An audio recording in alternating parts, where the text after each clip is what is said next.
This is a fairly quiet Sherwood Forest country park.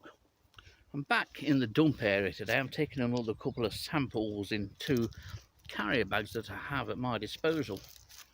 One sample is going to be pure leaf litter up against some logs from just down there. It does get quite a bit of sun, but whether there'll be anything in fresh leaf litter I very much doubt. But the other sample I'm going to take from over here, and it's some old wood chip that's really well rotted, and it's full of mycelium, which is where fungi originates from. I'm going to take some of that and have a sift through that. There may well be something interesting or fairly interesting in that. It might just be a small rove beetle, but you never know. The ultimate prize would be a couple of false scorpions. I do like to keep trying for them because they're so very much under recorded, and especially here at Sherwood Forest. So, time to collect today's samples.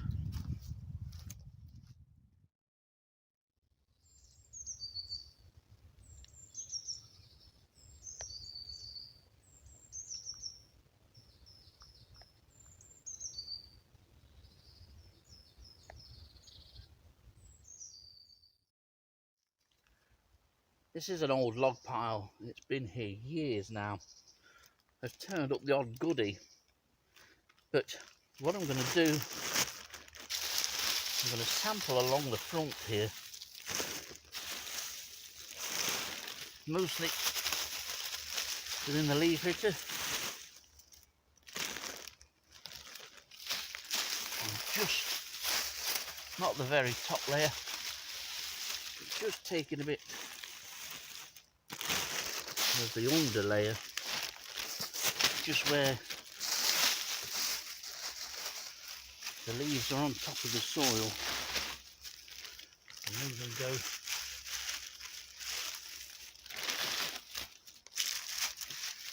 This feels fairly warm, actually. Chances are there's going to be virtually nothing in here.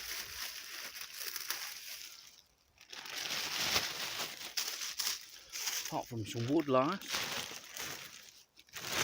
But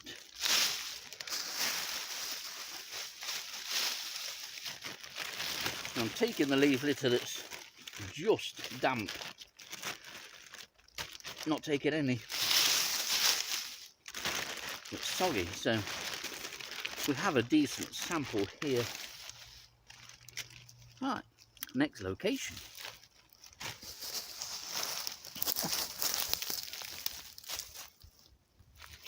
Right, my second sample of the day from this part of the country park here in Sherwood Forest will be here.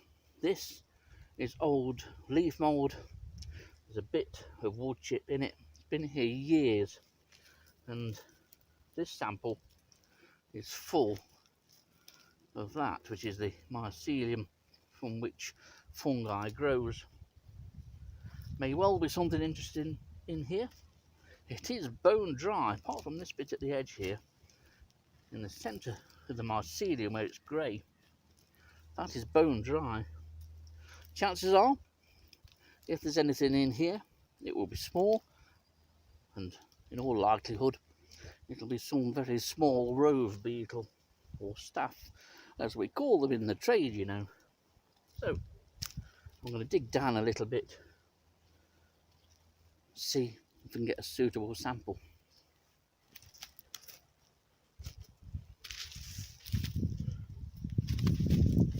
Right, I think there should be more than enough in here.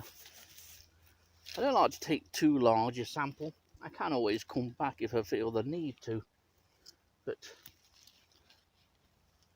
this amount of material should give me a decent idea of what's in here. It may well be not very much at all, but we need to take it home now and then get down to the back-breaking task of sorting through it.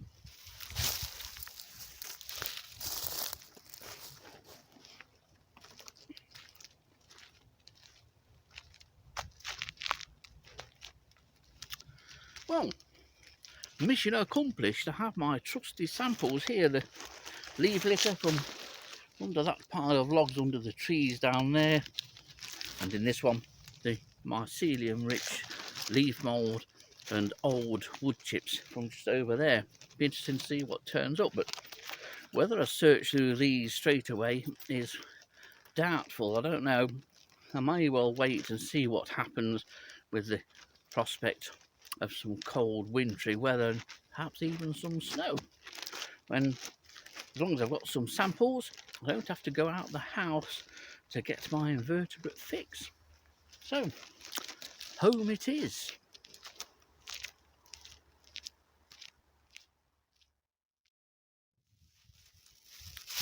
Well, I've sorted through the sample, and rather than do repetitive videos of me coming out and you watching me collect samples and then spending hours sorting through that sample with me, so to speak, I've omitted a lot of the sorting from this video because, quite frankly, in neither sample was there very much, especially in the mycelium rich wood chip and leaf mould. Nothing, just a few Philoscia woodlouse, which were also in the sample of leaf litter which you saw me take. Quite a few Philoscia, the odd Philoscia muscorum, and one Philoscia affinis.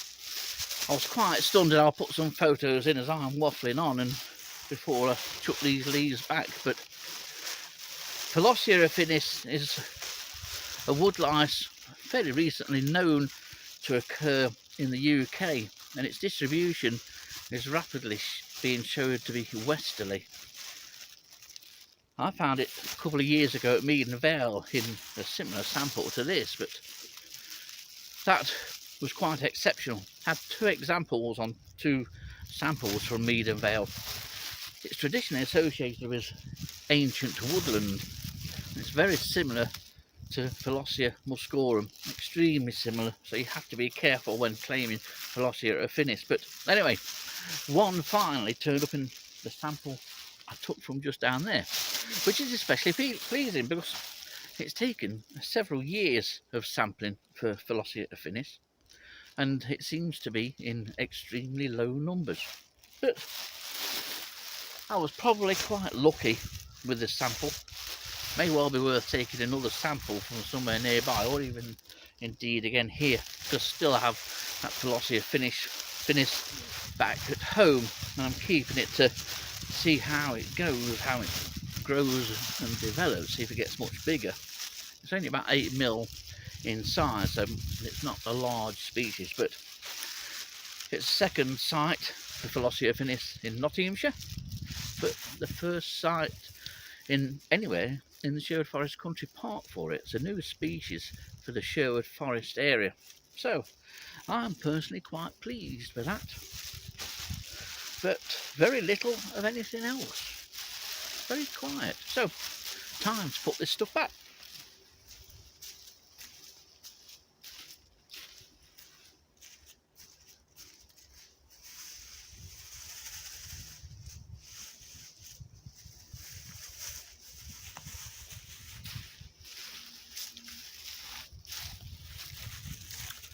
And once again, another successful video, and no one's any the wiser, unless they watch this rubbish, of course.